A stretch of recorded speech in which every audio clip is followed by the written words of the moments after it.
Merhaba ve mabkhirli. Arkadaşlar bu dersin konusu Zazaca'da tamlamalar. Her zaman olduğu gibi dersin içeriğine bir göz atalım. Bu derste tam olarak ne öğreneceksiniz? Giriş kısmında tamlamalara dair genel giriş olacak. Tamlamalar nedir? Bu ders iki parçadan oluşuyor. İlk parçası isim tamlaması. Zazaca'da isim tamlaması nasıl olur? Kuralı nedir? Cümle içerisinde nasıl kurulur? Ve son kısımda alıştırma kısmında birkaç soru hazırladım. Bu isim tamlamalarını birlikte çözeceğiz. Birinci bölüm bu. İkinci dersimizde sıfat tamlamalarını işleyeceğiz. Burada sıfat tamlamaları nedir? Hangi kurala göre kurulur Zazaca'da ve cümle içerisinde nasıl kullanılır sıfat tamlamaları? Son kısımda yine benzer şekilde isim tamlamasına benzer şekilde alıştırma kısmında 7 tane 8 tane soru hazırladım. Bu soruları birlikte çözeceğiz. Dediğim gibi bu bizim ikinci dersimiz olacak. Şimdi girişi isim tamlamasıyla yapalım. Peki tamlama nedir? Tamlama birbiriyle ilgisi olan ve en az iki sözcükten oluşan sözcük grubuna tamlama denir. Türkçe'de olduğu gibi Zazaca'da da iki çeşit tamlama vardır. Birincisi isim tamlaması ve ikincisi sıfat tamlaması. Peki nedir aradaki fark? İsim tamlaması en az iki isimden oluşur ve biri diğerini sahiplik yani iyilik yönünden tamamlar. Örneğin Bone api yani amcanın evi, Merga api amcanın çayırı. Buradan da görüldüğü gibi iki sözcük var. Bon yani ev ve ap amca. Ve bu iki sözcük arasında bir bağ var. Bu bağı oluşturan bu şapkalı e. Boni api ve görüldüğü gibi ap değil api. Demek ki burada da bir ek var. Burada da bir ek var. Bu iyilik yönünden tamlama Zazaca'da demek ki eklerle oluyor. Hem baştaki hem sonda duran sözcükte. Aynı Türkçe'de olduğu gibi. Amca ve ev, amcanın evi. Burada da görüldüğü gibi bir ek var ve burada da bir ek var. Türkçeden farklı olarak Zazaca'da eril dişil farkı olduğundan dolayı bu ek farklılaşabiliyor. Buradan da görüldüğü gibi şapkalı eğer başta duran sözcük eril ise şapkalı eğer başta duran sözcük dişil ise şapkalı yerine Zazaca'da a gelir. Türkçede bu fark yok. Evi, çayırı. Bu örneklerde görüldüğü gibi iki sözcükten oluşuyor tamlama fakat Türkçede de olduğu gibi Zazaca'da da 3, 4 ya da 5 sözcükten olan tamlama mümkün. Fakat biz en kolay versiyonunu işleyeceğiz kuralı anlamak için. İsim tamlamasından sonra gelelim sıfat tamlamasına. Nedir aradaki fark? Fark burada en az bir sıfat ve bir isimden oluşur. Sıfat tamlaması. Burada iki isimden oluşur iken burada bir sıfat ve bir isimden oluşur en az. Sıfat, ismin adedi, biçimi, rengi, durumu, konumu vesaire hakkında bilgi verir. Örneğin burada amcanın evi Bone api iken burada Bono Bers, yüksek ev. Yüksek ev. Evet burada api yerine burada Bers yani bir sıfat var. Yüksek anlamına gelen sıfat var. Benzer şekilde Merga derge, uzun çayır. Görüldüğü gibi ek konusunda burada bir fark var. Burada çatılı şapkalı var iken burada burada a var iken burada yine a var. Burada ap bir ek almış iken buradaki sıfat yalın haliyle mevcut. Herhangi bir ek yok fakat burada var. Yani demek ki sıfat tamlamasındaki kural isim tamlamasından farklı. Son bir not. detaya girmeden önce, isim tamlamasıyla ilgili detaya girmeden önce Zazaca'da 2 tane sözcüğün oluşturduğu tamlamalarda birinci isim tamlanandır, tamlanan isimdir. İkincisi sıfat veya isim ise tamlayandır, tamlayan denir bu ikinci sözcüğe. Türkçe'de bu sıralama tam tersinedir. Evet, Türkçe'de bu sıralama tam tersinedir. Şimdi isim tamlamasıyla başlayalım. Bunu yaparken bone api örneğini alalım, onu işleyelim, ona dair kuralı türetelim. Zazaca'da isim tamlaması. Bir önceki slaytta bahsi geçtiği gibi isim tamlaması en az 2 sözcükten oluşur. Bone api, amcanın evi. İsim tamlaması Zazaca'da 4 parçadan oluşur. Birincisi tamlanan, ikincisi tamlanan eki, iyilik eki veya izafe denir. Üçüncü parça tamlayan, tamlayan isim ve dördüncü parça tamlayan ismin bükümlü hal eki. Şimdi Türkçe'ye bakalım. Köprüyü kurmak için belki bu tamlama ile dersi siz lisede veya ortaokulda görmüşsünüzdür. Amcanın evi ve amcanın evi yine Zazaca'da olduğu gibi 4 parçadan oluşur. Ama sıralama tersinedir. Yani birinci parça tamlayan amca, ikinci parça tamlayan eki yani ilgi hali eki veya genitif eki de denir. Üçüncü parça tamlanan ev ve dördüncü parça tamlanan eki yani iyilik eki. Sıralama tersinedir çünkü buradaki iki parça burada tamlananla ilgili ve buradaki iki parça burada. Geri dönelim bone api örneğimize. İlk başta 1 numara ve 3 numaralı sözcüklere bir göz atalım. Bu iki sözcük, bu iki isim yalın haldedirler ve tekildirler. Yani bir sözlüğü açarsanız o sözlükte geçtiği versiyonlarıyla geçerler burada. Tekil ve yalın hal. Bu kuralı anlamak için Zazaca'da isim hallerine hakim olmanız gerekiyor. Bundan haberdar olmanız gerekiyor. Eğer değilseniz sağ üst köşeye bu iki videoyu bağlıyorum. Oradan oraya geri dönüp o dersleri tekrarlamanızı tavsiye ederim.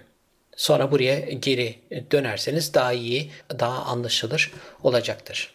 Tamlanan ve tamlayan arasında şöyle bir bağ vardır. Tamlanan, tamlayana şu soruyu sorar. Kimin evi? Yani bone kami, bone kami, bone apidir cevap, apidir cevap. Evet tamlanan, tamlayana kami diye soru sorduğunda cevap apidir.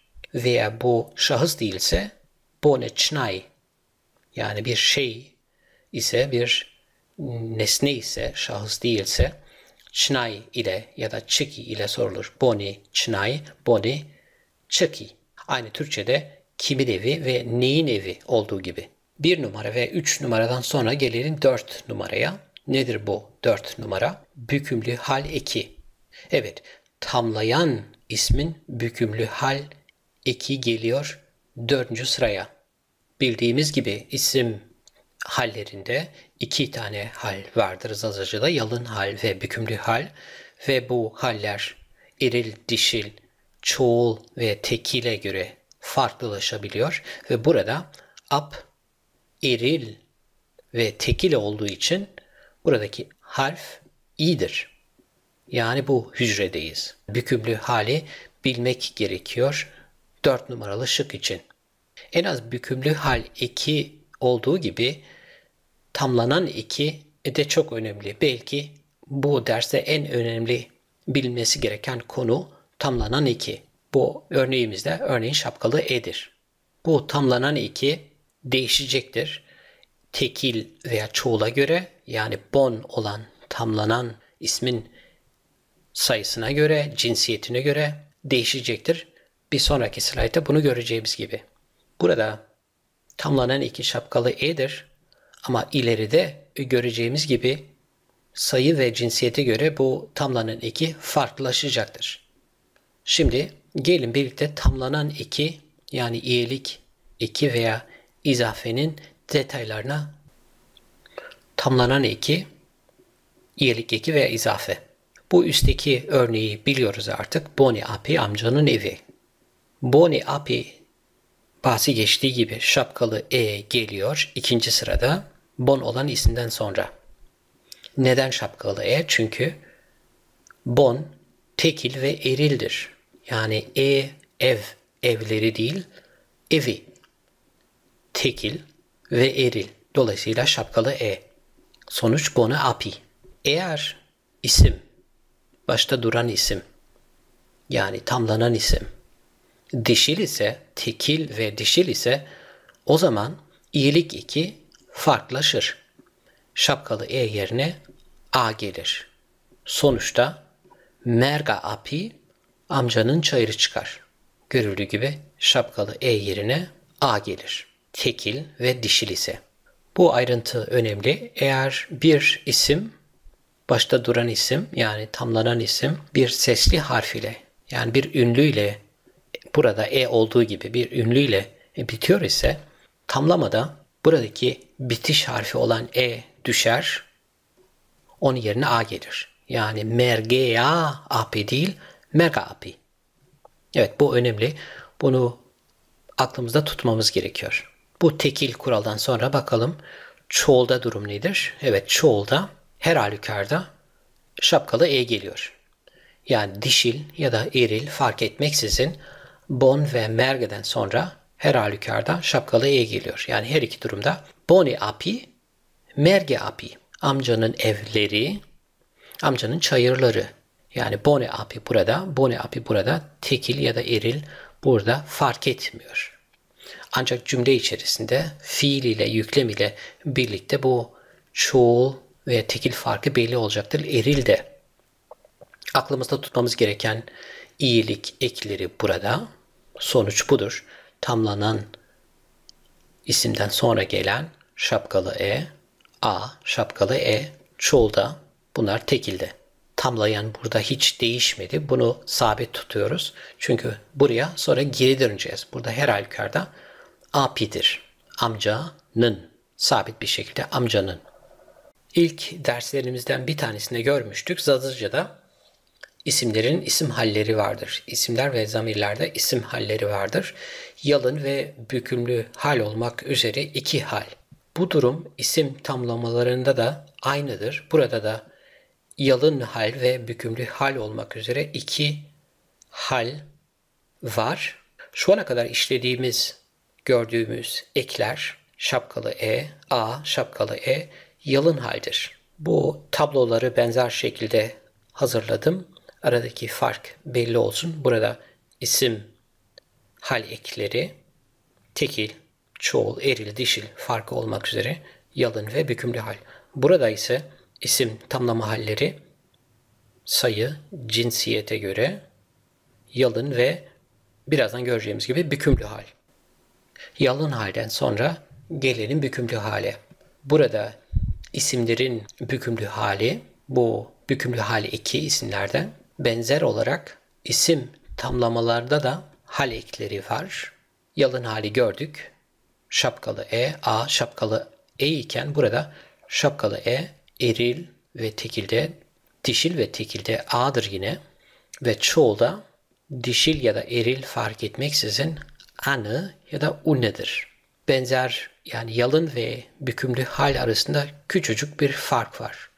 Bu e aynı şekilde yalın halde de mevcut. Bu a aynı şekilde yalın halde de mevcut. Aradaki tek fark burada yalın halde şapkalı e iken burada bir ek var. An ya da un şeklinde.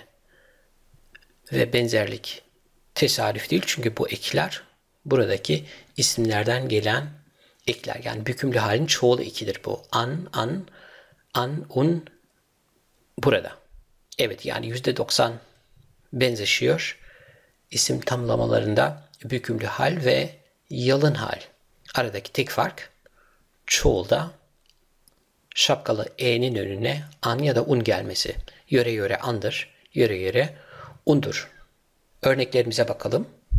Boni api, amcanın evini. Yani amcanın evi değil, burada amcanın evini. Merga api, amcanın çayırını. Evet, bükümlü halde amcanın çayırını. Çoğulda bonane api,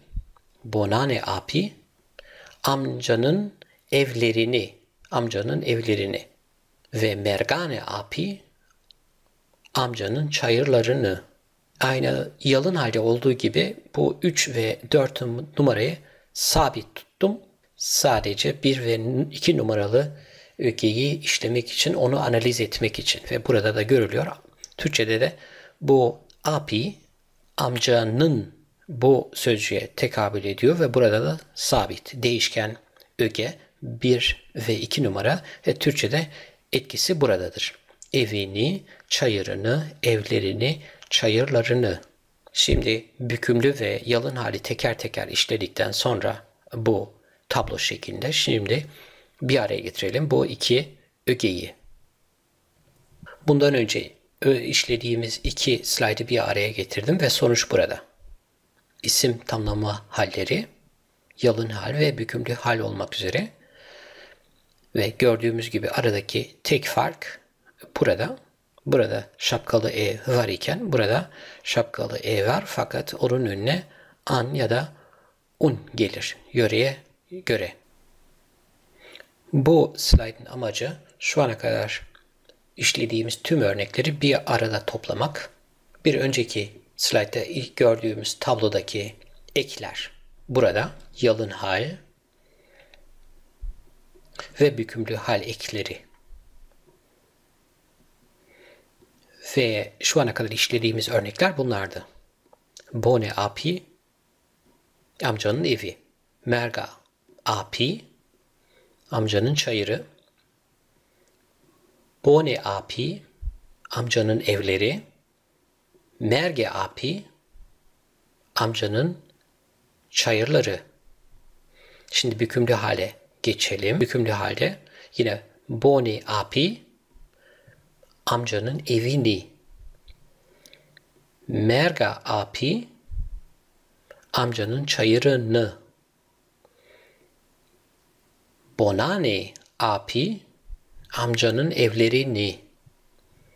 Ve son olarak mergane api, amcanın çayırlarını. Toparlayalım. Genel kural şöyle. İki isim arasında iyilik ilişkisi olduğunda, örneğin bone api örneğinde olduğu gibi tamlama eki ile birleştirilir. Tamlanan isim yani önde duran isim tekilde, yalın ve bükümlü hal için cinsiyete göre şapkalı e ve a tamlama ekini alır. Yani buradayız. Tekilde, bükümlü hal ve yalın hal için ya şapkalı e ya da a ekini alır. Çoğulda yalın hal için şapkalı e burada ve bükümlü hal için ane veya ağza yöreye göre uni ekini alır. Yani burada. Bu önde duran isim içindi. Şimdi gelelim ikinci pakete. Arkada duran isim için. Yani tamlayan isim için. Tamlayan isim koşulsuz bükümlü haldedir. Yani bu ap olan arkada duran isim her halükarda bükümlü hal ekini alır. Eğer tekil ise iyidir ve eril ise iyidir. Eğer dişil ise herhangi bir ek almaz ve çoğul ise her halükarda an olur. Apan veya apun. İsim tamlamasının cümlede kullanımı. Şu ana kadar öğrendik ki isim tamlamasında iki hal mevcut. Bir yalın hal ve bir bükümlü hal. Peki cümle içerisinde hangi durumda yalın hal, isim tamlamasının yalın hali ve hangi durumda bükümlü hali kullanılır? Kural şöyle.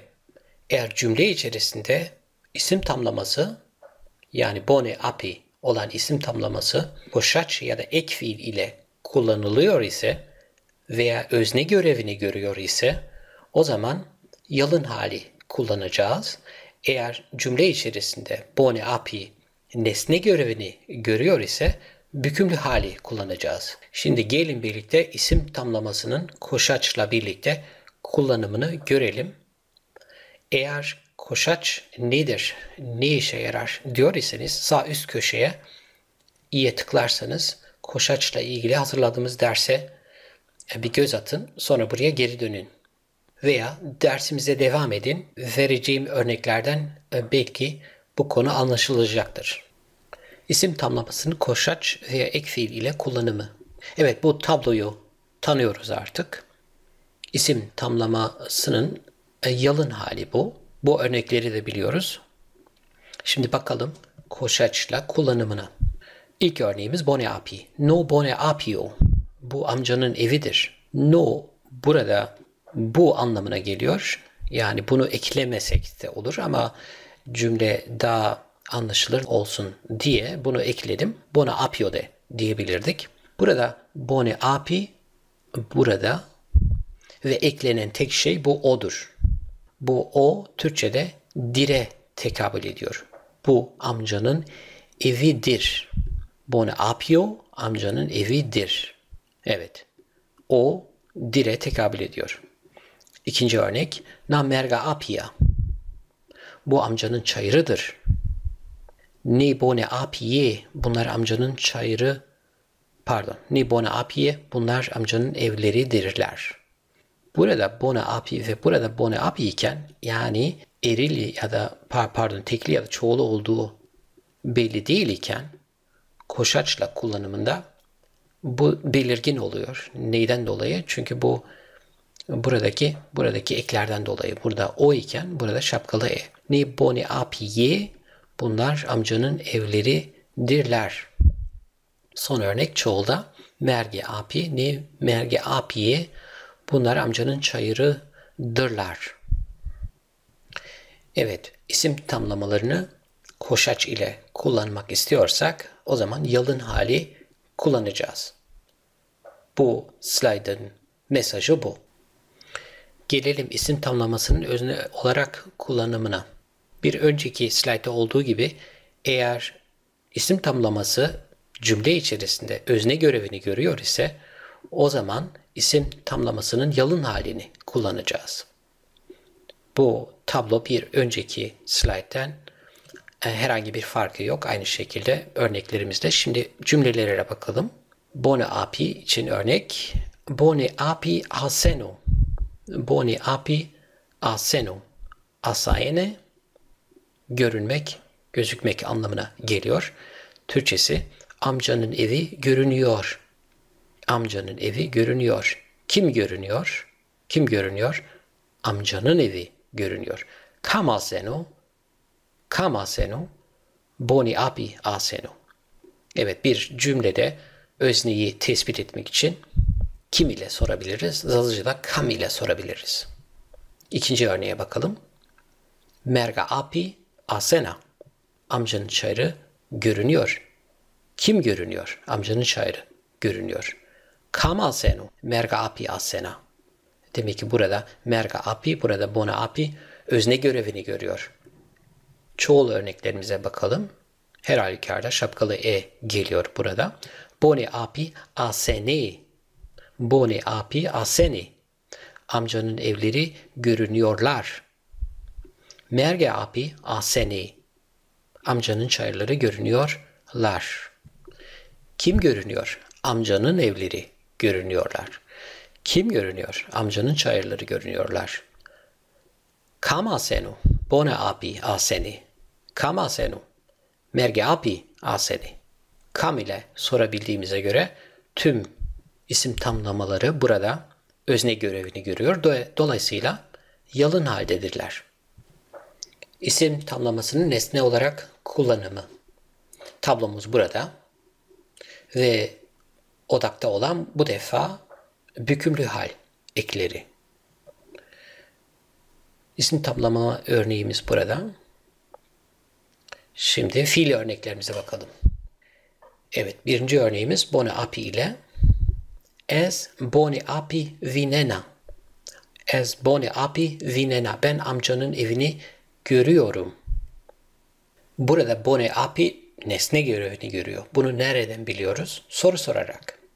Nasıl soru soracağız? Nesneyi bulabilmek için şu şekilde.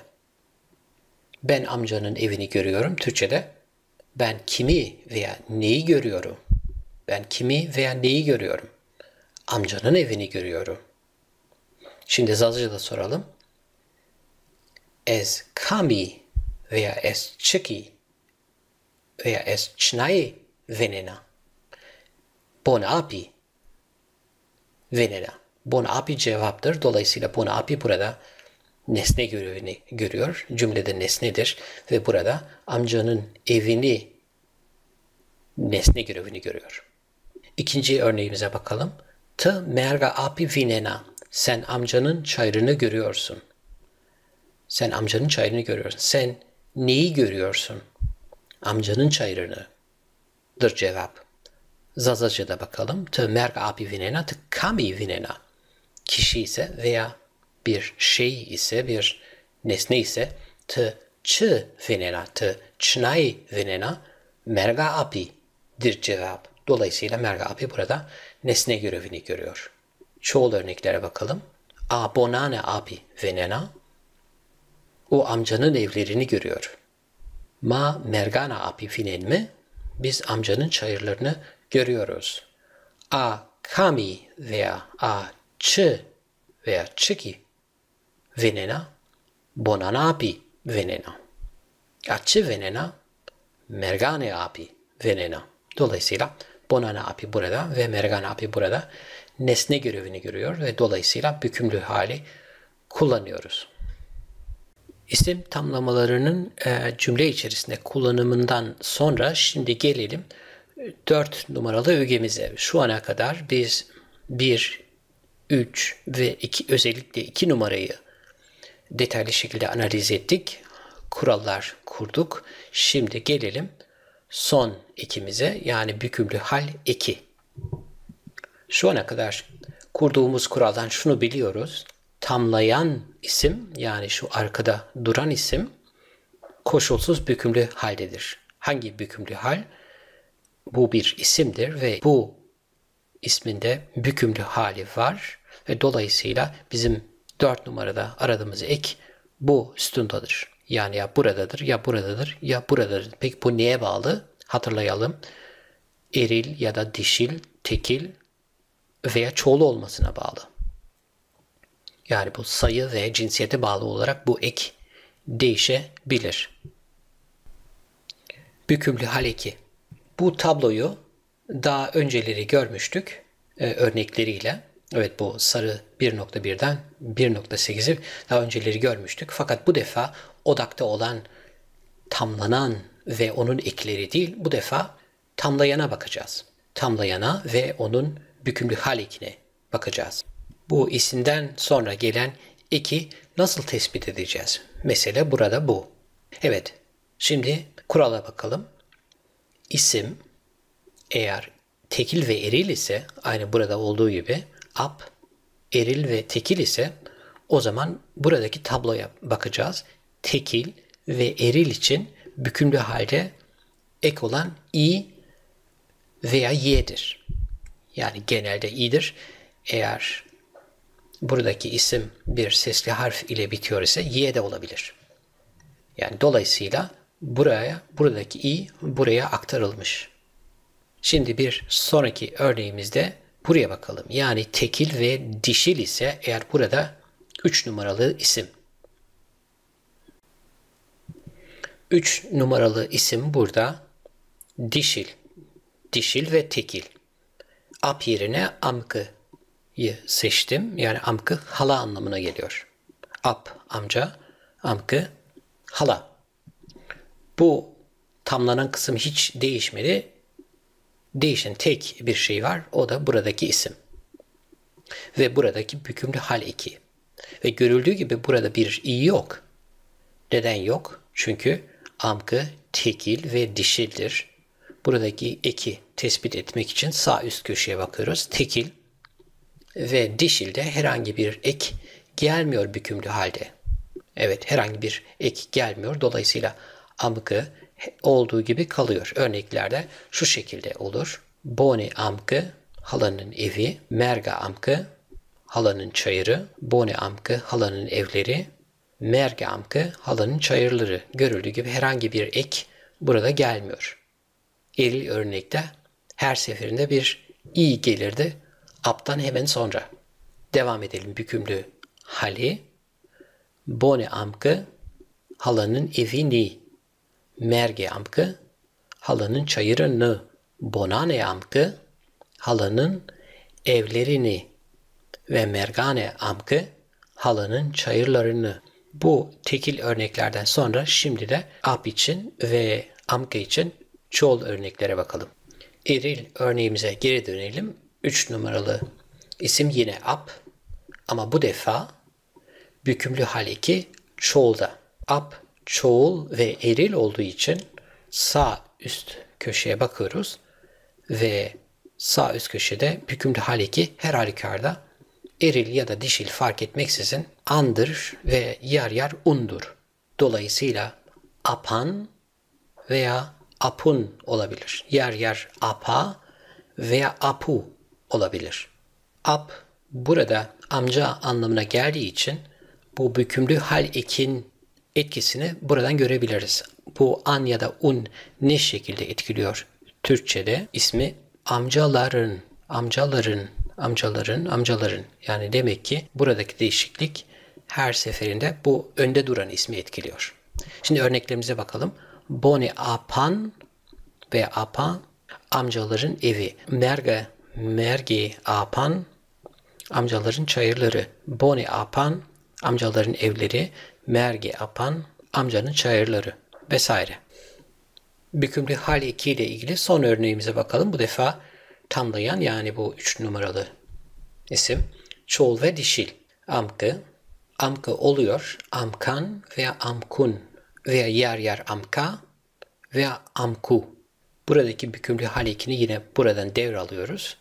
Evet, isim amkı çoğul ve dişil olduğu için buradaki ekleri devralıyoruz. Ve Türkçedeki etkisi burada her halükarda amkan veya amkun halaların anlamına geliyor. Halaların. Teker teker örnekleri okumayacağım. Bunu siz isterseniz videoyu durdurabilir, gözden geçirebilirsiniz. Bu detaylı analizden sonra şimdi gelelim bir genel toparlamaya. Bunu yapmak için Türkçedeki örneğe bakalım. Amcanın evi. Amcanın evi Zazaca'da nedir? Şimdi gelelim adım adım bu Türkçedeki örneği Zazaca'ya çevirelim. Gereken adımları teker teker takip edelim. İlk adım şöyle. Tamlamada geçen iki ismi bulalım. 1 ve 3 numara. Burada bon, burada ap. Bon ev anlamına geliyor ve ap amca anlamına geliyor. Bu iki ismin tekil ve yalın halini buraya aktarıyoruz. Yani sözlüğü açıp bir kelime bulduğunuzda bu kelimenin, bu sözcüğün hali tekil ve yalın olacaktır. İkinci adım bu tamlanan ekini tespit etmek. Bunun için tamlanan sözcüğünün kelimesinin sayısını ve cinsiyetini bilmek gerekiyor. Bon veya yer yer ban biliyoruz ki tekil ve erildir. Tekil ve erildir. Yalın hal ve bükümlü haldeki ek her halükarda şapkalı e'dir. Dolayısıyla biliyoruz ki buradaki tamlanan ek şapkalı e'dir. Bon burada tekil olduğu için durum kolay. Çünkü yalın hal ve bükümlü hal arasında, eril ya da dişli arasında herhangi bir fark yok. Fakat eğer bon çoğul olmuş olsaydı o zaman ekler arasında fark olmuş olacaktı. Peki bunları nasıl tespit edeceğiz? Bunu tespit etmek için yalın ya da bükümlü hali bilmek gerekiyor. Yani üçüncü bir kategori olacak bu durumda. Evet, bon hangi halde, hangi isim halinde? Bon eğer yalın halde ise şapkalı e gelecek. Bon bükümlü halde ise anı ya da unu şeklinde ek gelecek. Hali tespit etmek için neye bakıyoruz? Cümle içerisinde kullanımına bakıyoruz. Yani bu isim tamlaması amcanın evi cümle içerisinde nasıl kullanılıyor? Özne olarak mı? Koşaçla birlikte veya nesne olarak mı? Şimdi bir örneğe bakalım. Özne ile ilgili bir örneğe bakalım. Boni api asenu. Burada şapkalı e geliyor. Çünkü burada bona api özne görevini görüyor. Amcanın evi görünüyor. Şimdi nesne ile bakalım. Es boni api vinena. Ben amcanın evini görüyorum. Her iki durumda da şapkalı e geldiği için herhangi bir fark yok. Fakat tamlama burada bükümlü halde ve buradaki örnekte de yalın halde. Çünkü bu ilkinde nasıl soruyoruz özneyi? Kam asenu, bone api asenu. Kam sorusunu sorduğumuza göre bu tamlama yalın halde. Yalın halde. İkinci örneğe bakalım. Es boni api vinena. Es kami vinena. Bone api vinena. Kami sorusunu sorduğumuza göre bone api burada nesne görevini görüyor. Dolayısıyla buradaki bone api, buradaki şapkalı e bükümlü hal 2'dir. Böylelikle 1 ve 3 numaradan sonra 2 numarayı da tespit ettik. Şapkalı e şeklinde. Şimdi gelelim son şıkkımıza. Son soru işaretine bükümlü hal 2. Bu bükümlü hal 2'ni bulmak için 3 numaralı isme bakıyoruz. Tamlayana bakıyoruz. Burada ap ve apla ilgili sayı ve cinsiyeti bilmek gerekiyor. Ap tekildir, tekil isimdir. Çünkü amcaların değil, amcanın sayı tekil ve apın cinsiyeti eril. Demek ki tekil ve eril olduğu için ve bizim her halükarda bükümlü hale ihtiyaç duyduğumuz için bu hücreye geliyoruz. Ek i'dir. Dolayısıyla api, boni api'dir aradığımız tamlama. Yukarıdaki örneği aşağı alabiliriz. Boni api aseno, amcanın evi görünüyor. Örneği bitirmeden önce şöyle bir eklemede bulunalım. Örneğin amca tek değil, çoğul. Amcanın evi değil, amcaların evi olsaydı o zaman ekimiz hangisi olurdu? Bu durumda yine sola bakıyoruz. Amca yani ap sayı olarak tekil değil, çoğul olurdu. Çoğul olduğu için cinsiyet fark etmeksizin an ya da un, a ya da u olurdu son ek. Dolayısıyla örnek böyle olurdu. Bone apa, bone apu veya bone apan veya bone apun yer yer fark var burada. Son ekte bone apan asene, amcaların evi görünüyor olurdu eğer amca çoğul olmuş olsaydı. Genel toparlamadan sonra şimdi gelelim dersimizin son kısmına, alıştırma kısmına. Alıştırma. Ödev şöyle. Cümledeki boşluklara 2 ve 4 numaralı eki yani tamlanan ekini ve bükümlü hal ekini doldurun. Bir önceki slaytte oluşturduğumuz yol haritası burada. Yani tamlanan ekini nasıl bulacaksınız ve bükümlü hal ekini nasıl bulacaksınız? Bu adımlar burada çözüm tablosuyla birlikte. Şimdi kısaca tekrarlayalım adımları ve bunu yaparken merge ve apa gelen ekleri bulabilmek için bu Türkçedeki cümleden yola çıkalım. Amcaların çayırı güzeldir. Kim güzeldir? Amcaların çayırı güzeldir. Dolayısıyla biliyoruz ki buradaki hal 3 numarada özneden bahsediyoruz. Çünkü kim sorusunu sorabiliyoruz. Demek ki yalın haldeyiz, bükümlü halde değiliz. Çünkü özne için her zaman yalın hale ihtiyaç duyuyoruz. Bu bir. İkincisi bu merge ait olan yani 2 numaradaki eki bulabilmek için merg ile ilgili sayı ve cinsiyeti bilmek gerekiyor. Biliyoruz ki çayır tektir, tek ve mergin cinsiyeti dişildir. Dolayısıyla tekil ve dişil. Tekil, dişil ve yalın. Dolayısıyla buradaki A'dır çözüm. Merga. Yani merga. Şimdi gelelim aptan sonra gelen eke. Onun için aşağıya bakıyoruz. Türkçedeki tercümeye geri dönelim. Amcaların çayırı güzeldir. Amca. Amcalar. Burada çoğul olduğu için çoğul, yani sayı olarak çoğul. Demek ki aşağıdayız. Ve amca eril olduğu için her halükarda an, u ve un ekini alacağız buraya.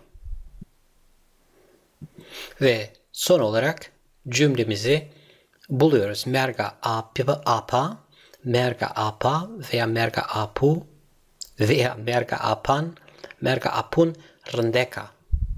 Amcaların çayırı güzeldir. Merga apan rındeka.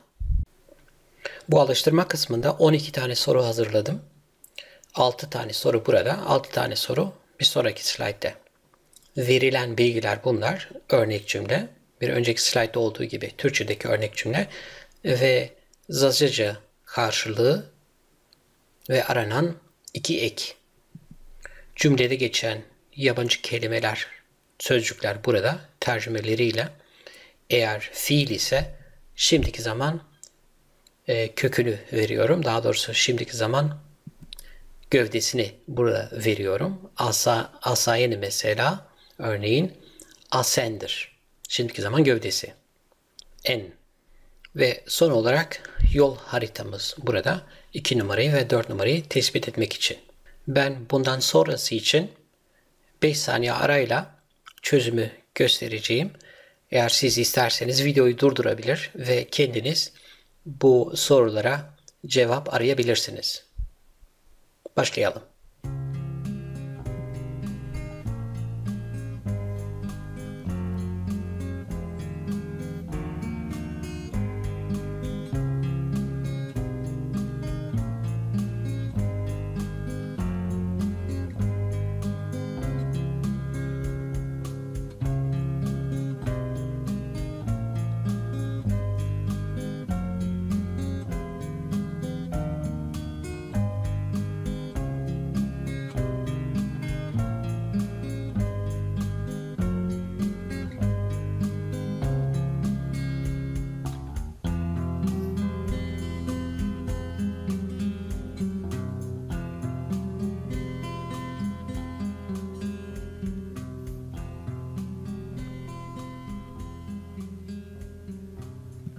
Evet, bu kadarıyla yetinelim. Gördüğünüz gibi özellikle bilinçli olarak 8 ve 9 numaralı şıkkı açık bıraktım. Merak ediyorum, acaba çözebilecek misiniz? Eğer aşağıdaki yorum kısmına bu iki cümlenin çözümünü yazarsanız sevinirim. Bakalım çözebilecek misiniz? Evet, 8 ve 9 numaralı şıkkı. Böylelikle geldik yine bir dersin sonuna. Eğer sıfat tamlaması veya daha diğer yeni derslerle ilgili bilgilendirilmek istiyorsanız, haberdar olmak istiyorsanız kanalımıza abone olun ve zil işaretini tıklayın. Yeni dersler çıktığında anında haberdar olursunuz. Size kolay gelsin. Evet bu.